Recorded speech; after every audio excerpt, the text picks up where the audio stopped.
Green Rush, Mining the Energy Revolution with Matt Watson. Hello and welcome to Green Rush, Mining the Energy Revolution. I'm your host, Matt Watson. Each week we dive into the periodic table and we pick another couple of elements to talk about. This week we're going to talk about precious metals in the context of recycle. It was a guest from Tanaka Precious Metals all the way in Tokyo, Japan. We have Mr. Andrew Farry. Andrew's the PGM recycle manager there at Tanaka. Andrew, welcome to the program. Thanks, Matt. Thanks for having me. Not a problem.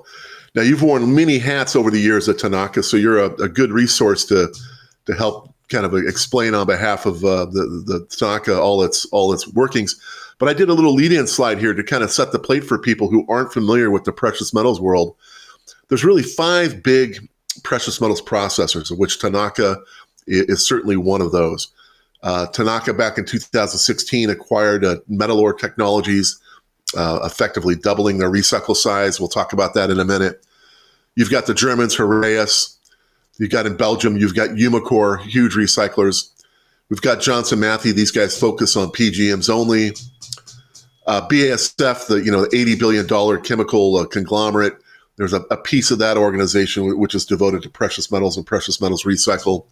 So really, these are the big 5, if you will, that dominate the landscape. I would say they each have roughly 10% global precious metals market share, roughly.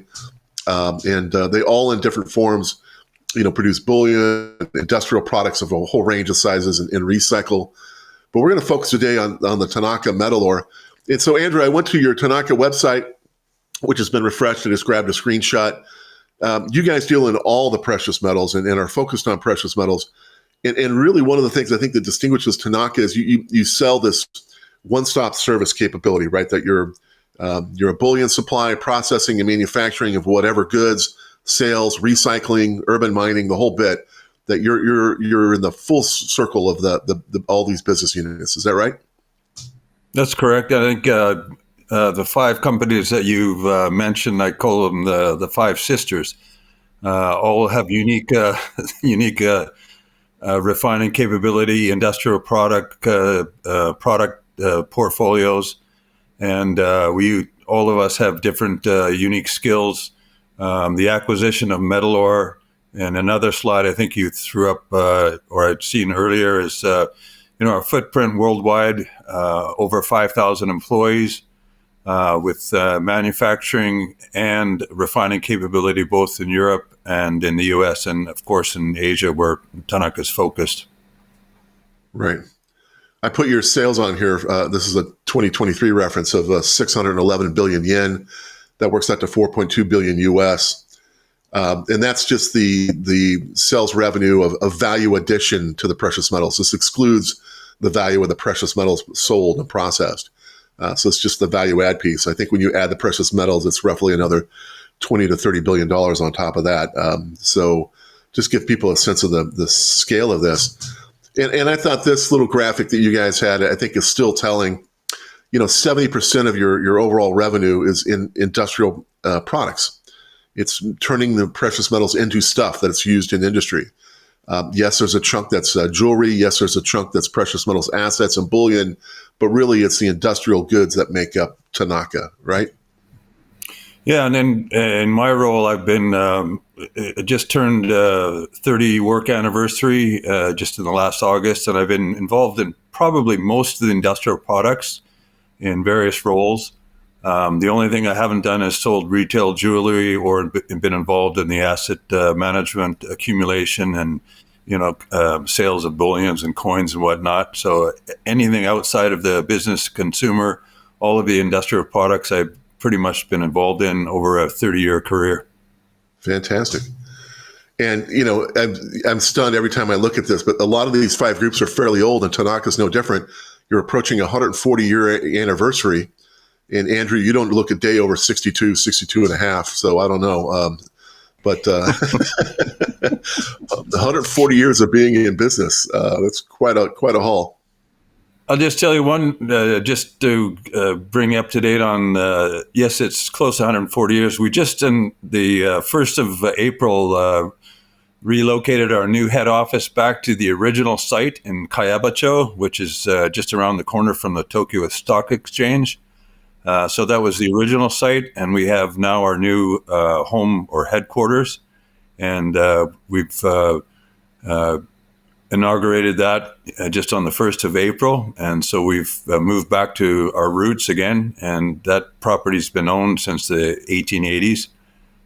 So we've got sort of a new foundation as a head office moving forward. Fantastic. Now, I've highlighted a couple. Now, out of all the different manufacturing facilities Tanaka has, both on mainland Japan and then around the globe, there's really two focused recycle centers, the Ichikawa plant for PGMs and the Shonen plant for gold and silver. Is that right? Yeah, we also, in addition to the Ichikawa plant, we've got another plant in Chiba called Sodegaura, and that's basically an extension, also dedicated to PGM recycling. So it's kind of a business BCP kind of a newer facility and a larger piece of land. It's a little closer to the airport, and that's one of our sort of showcase facilities for PGM recycling, or sort of refining. And these are massive facilities, I got to add. I've had a chance to tour most of the refiners in the precious metals world, and the Shonen plant in particular is very impressive, just huge in size. Now, there's another entity we got to bring up, this Nippon PGM. This is a two-way joint venture that's focused on auto catalyst that you play a role in there as well. Is that correct? Yeah, basically, there's the Nihon PGM joint venture was set up 30 years ago. Mm-hmm. And this takes in our joint venture partners who are the experts in smelting. So you got pyrometallurgical, hydrometallurgical. So to put it simply, you've got smelting and then refining. And in the AutoCAD world, you need smelting to concentrate your feedstock onto a collector metal, and then the refining side basically does the extraction of the individual platinum, palladium, rhodium at the refining side. So all the AutoCAD sample prep and smelting goes on at Nippon PGM in a JV smelter, but then final refine, it's my understanding, occurs at the Ichikawa plant. Is that right? Ichikawa and Sodegaura. And Sodegaura, both. Okay. Which is right below here. Got it. Okay. And so one thing I want to impress upon the listeners is just the sheer size of this Tanaka Metal Ore organization. At the time of Metal Ore's acquisition in 2016, Tanaka had some 850 metric tons a year of largely gold and silver refining capacity at its Shonen facility. Metal Ore had an equal number of roughly 850 metric tons per year, and that was spread out between 5 refineries, including their headquarters in Marin, Switzerland, Singapore, and a number of other sites that they have. Then you add the Ichikawa PGMs that we're talking about with Tanaka. You know, this is pretty sizable capacities collectively. It's some 1,800 metric tons a year of collective capacity. Put that in context of the top 7 guys in the industry have a combined capacity of 5,000 metric tons per year. So that gives you some context on just refining market share and prowess that Tanaka and Metal Ore bring to the party. There's Valcrombie's a big house. Rand Refinery is pretty large. Heraeus, of course, PAMP, Angor Heraeus, and then even Johnson Matthey, which is number 8 at 300 tons per year. You know, it just gives you some sense of scale and size. Andrew, I don't know if you have any comments there. How did you guys get so big? I think you're right on that. I think I cannot comment so much on Metal Ore's activities. I think they've probably expanded their capacity in the last few years. You missed out on one particular, their North American operations as well, up in Attleboro, North Attleboro, and that's a significant portion of their business in the North American market. I'm not one to comment on the exact numbers per se, but I think you're right. Collectively, it's quite a significant amount of gold. Little less in silver, because silver, there's a much larger volume. So what we take in silver is probably more the gold side of those two particular elements. Getting on to and I know we're going to move on to platinum group metals, which is sort of more I can speak more intelligently on that topic. But one of the things I want to try to impress upon, the listeners is, the makeup, the composition of the feedstock streams that feed any one of these refineries is really complex. And I have just a digital buffet here of a couple piles of types of material, showing some examples of gold recycle, lots of jewelry in here, silver, a collection of different materials, platinum, various materials and crucibles. When you're talking gold, of course, there's going to be a lot of wet chemistries, aqua regia, and various chemical, spent plating solutions that'll be involved. Perhaps if you're in PGMs, you're going to be dealing with the glass manufacturers, where you have platinum and rhodium bushings here for glass fiber production, or glass four-hearths with tons of platinum per four-hearth, E-way streams, electrical components, mixed metal oxides for ruthenium and iridium, the auto catalyst, which we'll get into in a minute, with palladium, platinum, and rhodium, and just any number of industrial catalysts come in any number of different forms. But effectively, a refinery is building up piles and piles of these different sets of materials. Is that right? Yeah, I think you have to sort of separate the feed streams by what you're actually bringing in terms of the effect of what you're basically doing with industrial products is you're putting out into the market all of these industrial products that have an effective lifetime. And with high purity alloys, whether it be bushings or targets or any of these components that go into the glass industry, they're all very high purity. You got platinum, rhodium, you've got sort of these types of feed streams which come back from your urban mines are fairly easy to bring in and assess and then put into the refinery. When you go through the, and of course jewelry is jewelry. You got anything from 18 karat to 22 karat and also platinum jewelry. So these are high purity alloys, very easy to bring in, quickly assess, and then put into the refining process. Then you move on to the catalyst streams, and this could be petrochemical, industrial, even pharmaceutical, and then of course the bulk is in autocats. And so that's where it gets a little bit, you kind of take a different sort of footprint. In other words, these are materials that are lower in concentrations. So you're talking about materials that have anywhere from a few hundred ppms to a few thousand ppms. So the treatment of these materials is entirely different from the urban mines that are high purity, as opposed to those that need further treatment and then smelting and then refining. So there's quite a divergence in that particular area. That's a good setup. That's exactly where I was going to head. And so you have huge volumes of auto catalysts, huge volumes of catalyst materials. You're right. They're going to go through a whole sequence, smelting into the various phases of separation to final refine. You're going to have very much large-scale dedicated processing streams of these materials that tend to these low-grade materials a little bit easier, right? Yeah, so I'll give you just a quick kind of broad stroke on the catalyst side. What you're basically looking at is you've got your smelter, you've got your refiner, but the key and core competency of this business is the ability to take heterogeneous material, make it homogeneous, get a representative sample. So this is basically the heart and soul of this whole business, is your sampling and the ability to take basically heterogeneous material, take it down through a sampling process, which gets you to a homogeneous product, from which you can get a representative sample. And then the second part of it is to take that sample for assay determination, and then the second part of that is the really high quality analysis process. So in the whole toll refining process, your real core concept or your real core business is about doing a good job in sampling, taking materials that are basically on different substrates that have PGM concentrations of a few hundred to a few thousand ppms, making that into a homogeneous material, getting a good, accurate sample, and then getting a good, accurate assay. And that's the basis of how you deal with your customer base. Once they're satisfied with what they've sent you and the assay and the sampling and whatnot, that's where you determine what terms are.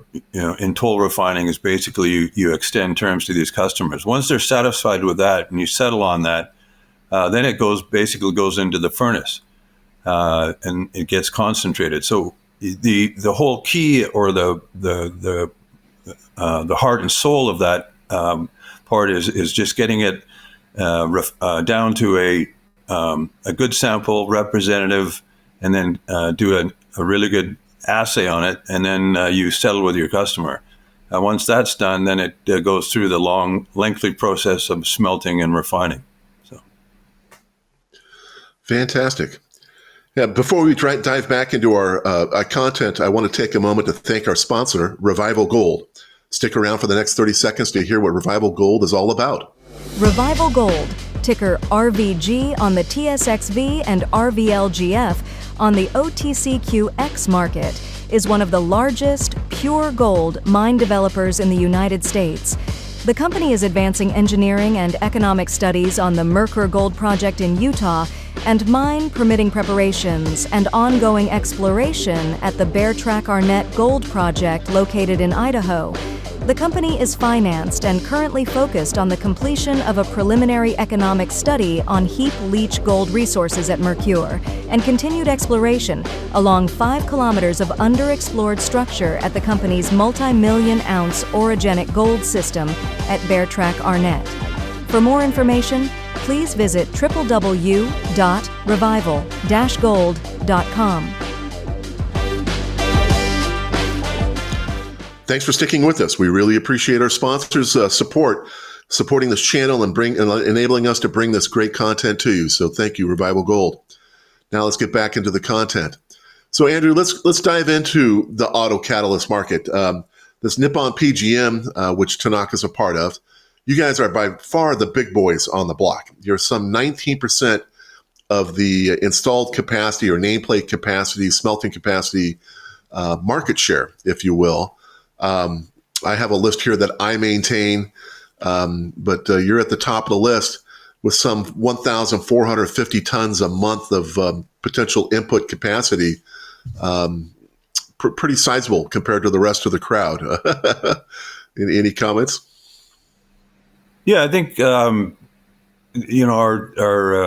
smelting capacity, which sort of determines. We've got a capacity level, and then you always look at capacity utilization. And what we're supposed to be doing in the market is trying to fill that capacity. That's always a challenge. And then you've got a number of competitors out there, and they're trying to do the same thing. They've got certain smelting capacity, which then trickles down. Once it's concentrated, it goes to the refiners.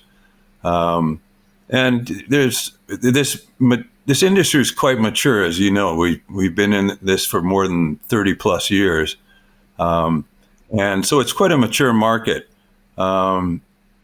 So, having said that, I think you've got some follow-up questions on what's happening in the market in terms of how do you fill these capacities. Globally, we don't only have Nippon PGM in northern Japan as one of our sampling facilities, but that's the main smelter. And then also we've got 2 more footprints in terms of sampling, a brand new facility in Potsdam, Pennsylvania, and also in the Czech Republic. And this is putting yourself geographically in places where a lot of the bulk of your material is being sourced from, and then you can sample it locally. And by that, you can get the representative sample and speed up the lead time because moving from continent to continent, what you're trying to do is shorten the lead time between when you put it into the sample process and you get your analysis for determination. Then you can pretty much settle with your customer, and then however it takes to transport that material to the smelter, that kind of takes part of that equation away. Right. Well, I know, one of the things I wanted to characterize for everybody is just the priced roller coaster that these auto catalysts have been on. Auto catalysts are made up of platinum, palladium, and rhodium. And we've seen the rhodium price explode. It jumped up to some $30,000 a troy ounce before collapsing down to today's roughly $4,700 a troy ounce. And so when you look at it in the context of market share, the total number of troy ounces mined and recycled times the average price for the year, we've seen the market size of PGMs in general scale from roughly a $20 billion market a year up to nearly $60 billion. And then now we're on a trek back down. We're down to about $23 billion a year in total size. And the elasticity in the rhodium and the palladium price in particular has really driven this roller coaster up and down. That's had a pretty profound impact on the business, would you say? Yeah, it's interesting. I don't think we did see probably a decade and a half ago the rhodium up at close to 10,000, but this particular roller coaster, and interestingly enough, it happened in the middle of COVID. So you're in the middle of a pandemic, and all of a sudden you can't travel. But the market is doing whatever it's doing. Market prices were driven up.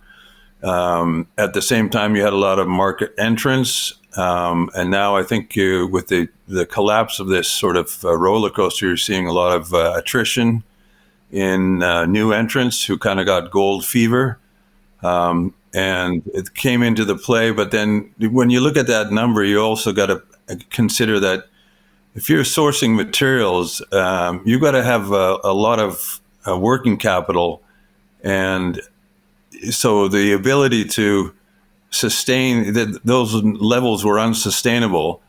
And so it's I'm not exactly sure, all of the factors involved in driving those numbers up. Because certainly we weren't out on the road trying to generate new business. Most of our loyal customer base has been with us for more than 20 years. So there's a lot of factors involved that you can only speculate as why it went as high as it did. Right. No, and the other element that I keep driving home every time I talk about the AutoCat recycle is just how much material is out there. There's some 1.4 billion ICE vehicles internal combustion vehicles on the road today. And you look at the total loadings that have gone into fresh new builds of vehicles, and it's climbed year over year. I mean, there's been the growth in this whole PGM industry and mining industry largely to meet these demands, where a third of the platinum and, over 80% of the palladium and over, sometimes 90% of the rhodium goes into, catalytic converters. And so you get this huge population. And I love to tell people, when you look at this by year, this is the world's largest pool account out in the existing vehicles on the road today, right? In 2004, I would estimate it that we had this, 35 million troy ounces of platinum, 43 million troy ounces of palladium, 8 million troy ounces of rhodium. Well, now here we are 20 years later, that number has grown substantially from roughly 560 million cars up to 1.4 billion cars. And so the volume of metal has grown, and it will grow even further into the future, even as we migrate into electrification and more into BEVs. There's still going to be a huge population of PGMs out there on the road. And this really paints a picture, I think, of the business opportunity of why recyclers like yourselves are out there going after this stuff, right? It's going to be a growing market.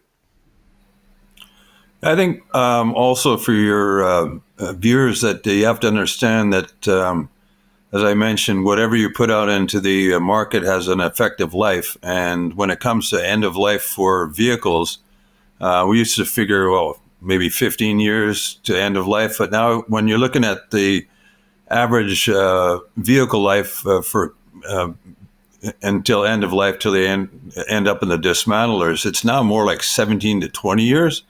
So if you look at emission standards, that what we're putting on the road now, we're not going to see that material coming in for another 20 years.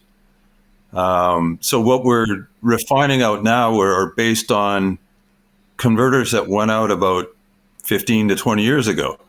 So your metal loadings at that time, this is what we're dealing with. That's your throughput right now is based on earlier exhaust emission standards. I think you're right with the IC or internal combustion engines.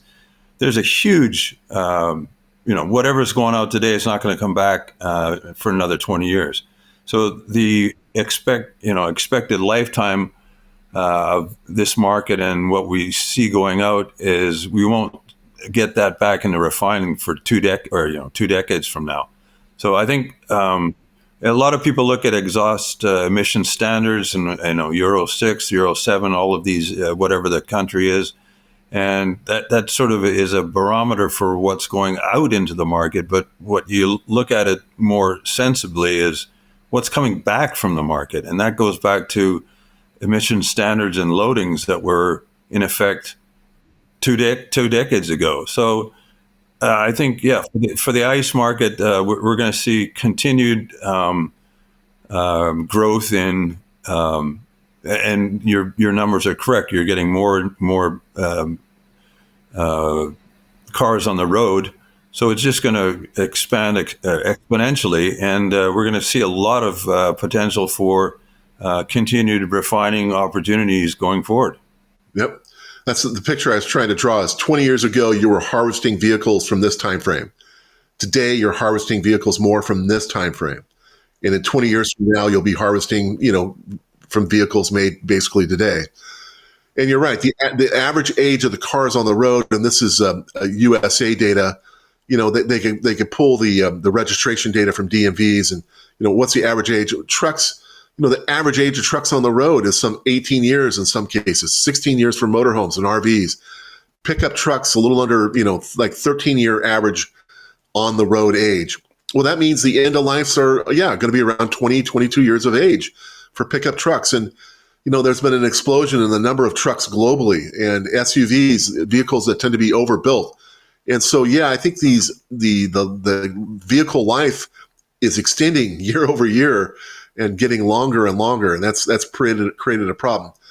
Now, I know not just yourselves, Nippon PGM and Tanaka, but everybody else in the industry has been talking about, volumes in recycled are down some 30, 35%, and looking for reasons as to why that's the case. Well, one is the age of the cars keeps shifting longer and longer. I think there's a reluctance now, Andrew, after COVID. Car prices are just so freaking high, and even interest rates playing a role in a reluctance to buy new and hang on to old. I think there's a reduction. I think the FBI and different legal entities have done a good job of reducing auto theft rates. So I think the theft rate and down, and illicit catalytic converters ending up in the system is down. And then the other is I just think depressed pricing. And if you look over the past 5 years, platinum's been kind of on a gentle upswing.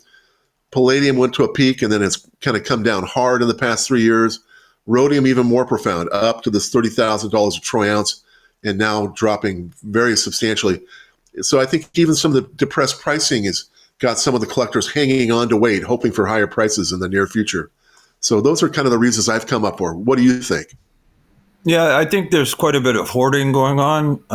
If you look at a lot of large-scale dismantlers and people that have a lot of property and a lot of places to put the converters aside, if you're looking at end-of-life vehicles, you've got numerous streams of income. I mean, you're looking at all of the ferrous and non-ferrous parts. You're looking at pulling parts for recycle or rebuild. So for some industry participants that can just put the converters aside and I'll wait for a rainy day and that's my retirement fund. They can hang on to these things. So typically you can see that there is a bit of hoarding going on, and typically with a lot of our suppliers, they've given us indications of 30 plus volume decrease over the last year and a half. And we'll see what happens when that comes in. And I think, the depression in prices there, those that work smartly, and there's different types of, through the supply chain, there's those that collect, hedge, ship, and then move on. But there are industry participants that have a little bit more leeway. They've got a backyard where they can throw their converters and then decide when they want to put them on the market. I think probably going back to your point about when prices were going up, even during COVID, we saw that there was a lot of liquefaction, or people were starting to ship stuff that they had in the back garage. And so we saw quite a peak in volumes at that time. And then maybe they've settled back, and now the prices have dropped, so they're sort of hanging on to material, waiting for, speculating on the price, that the prices might come back. Right. And, the other thing I keep trying to press upon people, some of these prices collapsing has everything to do with new car builds. And just to flash people the numbers on global vehicle sales, and it doesn't matter if it's ICE, hybrid, plug-in, or BEVs, we've seen this huge post-COVID collapse in volume. And I don't think people give this enough discussion. When you tabulate the number of vehicles, there's I calculate 165 million vehicle unit lost sales over this decade. That's basically like losing 2 of 10 years of new car sales volume. That's substantial. If our car sales numbers would have stayed on a trajectory of growth globally without COVID and all the economic impacts that came along with that, man, think about what the PGM market would be like if we sold 165 million more units globally. I think that's really at the heart of why the PGM numbers are down. I think also a part of that is you look at the fact that none of us could travel for 3.5 years.